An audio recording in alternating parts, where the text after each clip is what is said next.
உறவுகளே welcome to day 8.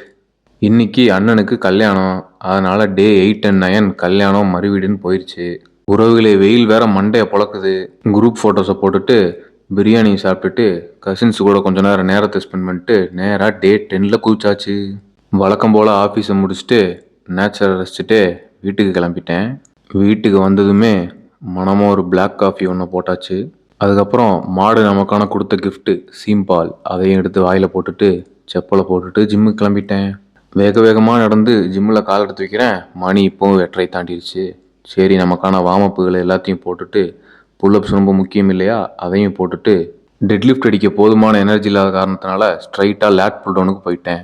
அதில் போயிட்டு ஒரு 3 செட்டை கம்ப்ளீட் பண்ணி முடிச்சாச்சு. அதுக்கப்புறம் பார்பல் ரோயிங் அதுலேயே ஒரு 3 செட்ஸை வெற்றிகரமாக முடிச்சுட்டு நேராக பைசெப்ஸுக்கு ஓடியாச்சு. எனர்ஜியும் நேரமும் கம்மியாக இருந்தனால பைசெப்ஸுக்கு வெறும் 2 ஒர்க் அவுட் தான் போட முடிஞ்சுச்சு. அதுலேயும் ஈச் ஒர்க் அவுட்டில் 3 செட்ஸை போட்டு முடிச்சாச்சு. ஃபோர் ஆர்ம்ஸுக்கு ஒர்க் அவுட் போடாமல் இருந்தால் கோச்சுக்குமா இல்லையா, அதனால் அதுக்கு ஒரு 3 செட்டை போட்டு முடிச்சுட்டு நேராக போசிங் போட கிளம்பியாச்சு. எப்படி நண்பர்களே, இருக்குதோ இல்லையோ போசிங் போடுறதுக்கு மட்டும் தவறிடக்கூடாது. அப்புறமா ஒரு மேஜிக்கை போட்டுட்டு தண்ணியை குடிச்சிட்டு ஜிம்மில் இருந்து வீட்டுக்கு கிளம்பிட்டேன். அதுக்கப்புறம் என்ன, முட்டை சப்பாத்தி அப்புறம் காலிஃப்ளவர் தான்.